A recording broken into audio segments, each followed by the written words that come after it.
In the summer of 1998, 71,000 people inside the Stade Geoffroy-Guichard watched a 23-year-old midfielder lash out with his right leg at Diego Simeone. The referee produced a red card. England lost the match on penalties, and David Beckham began a long, solitary walk down the stadium tunnel. By the time he returned to the UK, the national frustration had crystallized into focused hostility. Tabloids printed dartboards with his face. Effigies wearing his numbers under shirt were hung from nooses outside London pubs. At his home, the postman delivered bullets in unmarked envelopes. Surviving that level of concentrated public hatred requires a specific psychological architecture.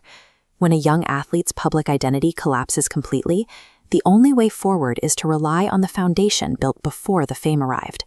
Long before the global spotlight, Beckham grew up in the East London suburb of Leytonstone. The environment was practical and unglamorous.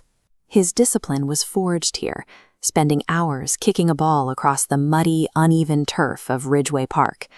Under the strict, demanding guidance of his father, Ted, he repeated basic striking drills until the mechanics became pure muscle memory. That repetition yielded results quickly. By age 14, the boyhood fan signed with Manchester United, stepping into the massive, echoing scale of Old Trafford as a youth academy prospect. To prove he could handle senior football, he accepted a loan spell at Preston North End in the 3rd Division. As a shy 19-year-old, he immediately demanded responsibility for the team's high-pressure set pieces, scoring directly from a corner kick in his brief 5-match stint. He returned to Manchester ready for the first team.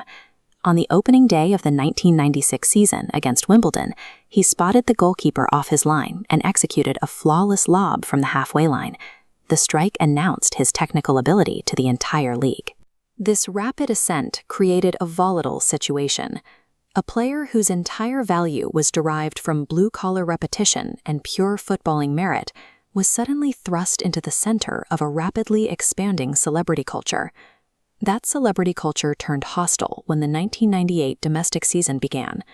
Across England, opposing supporters synchronized their abuse. Every away match featured coordinated chants, aggressive banners, and relentless booing every time he touched the ball. He did not engage with the media. He refused to issue public apologies or debate his critics on television. Instead, he withdrew entirely into the Manchester United training complex, answering the vitriol strictly through his physical output on the pitch. This diagram shows his approach culminating in the 1999 Champions League final against Bayern Munich. Trailing by a goal in the 90th minute, Manchester United won 2 consecutive corners. Under immense pressure, Beckham was tasked with delivering both. He executed the deliveries with mathematical precision. The ball bypassed the German defensive markers exactly where it needed to, perfectly locating Teddy Sheringham, and moments later, Ole Gunnar Solskjaer. Manchester United secured a historic English treble. By weaponizing his discipline and maintaining his focus through the chaos, Beckham forced the country to respect his sporting excellence, regardless of their personal opinions.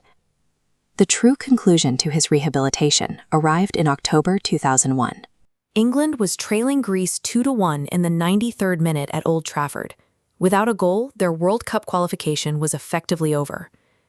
30 yards from Ole, the noise of the stadium fades into the background. He takes his deep, familiar breaths. He begins his angled approach, planting his left foot violently into the turf, and swings his right leg through the ball. The ball curls perfectly over the Greek wall and buries itself in the top corner of the net. The stadium erupts, and in a matter of seconds, 3 years of lingering national resentment dissolve completely. With a single swing of his right foot, the vilified outcast completed his journey back to the center of English football. He was now the country's untouchable idol. But his growing status created friction internally. Manchester United manager Sir Alex Ferguson grew weary of the off-field distractions. In 2003, a locker room altercation resulted in Ferguson kicking a football boot that struck Beckham above the eye, fracturing the relationship permanently. That summer, he was sold for €37.5 million. He arrived at the Estadio Santiago Bernabeu as Real Madrid's newest Galactico, joining a squad of the most expensive players on earth.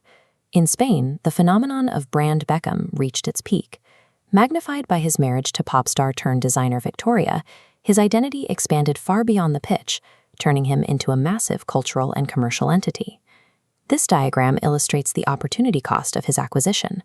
Real Madrid generated astounding commercial revenue through shirt sales and sponsorships, but they paid for it by sacrificing tactical balance. To accommodate Beckham's arrival, they sold Claude Makelele, the essential defensive anchor of their midfield. The team initially struggled with this top-heavy imbalance. Yet, Beckham refused to rely solely on his celebrity. He maintained the same exhausting work rate he learned in East London, eventually helping drive the team to a hard-fought La Liga title. The commercial machine of his brand generated millions, but it only sustained its value because the core product, his relentless blue-collar effort on the grass, never wavered. In 2007, he made a decision that confused traditional football analysts, leaving Europe for the Los Angeles Galaxy. To facilitate the move, Major League Soccer created the designated player rule, allowing teams to bypass the strict salary cap for specific international stars. This chart shows the resulting marquee effect. Following the 2007 season, both stadium attendance and overall franchise valuations across the MLS began a sharp upward trajectory, driven almost entirely by the presence of a single player legitimizing the league on a global scale. He concluded his career with brief, meticulously planned stints at AC Milan and Paris Saint-Germain, securing a final league title in France before retiring on his own terms. The boy who practiced in the mud of Ridgeway Park had built an empire across 4 different countries, winning championships in every single one. In 1998, the public attempted to permanently define his life by one catastrophic mistake. Instead, David Beckham relied on an unbreakable work ethic to weather the hostility, dictate his own value, and ultimately take complete ownership of his legacy.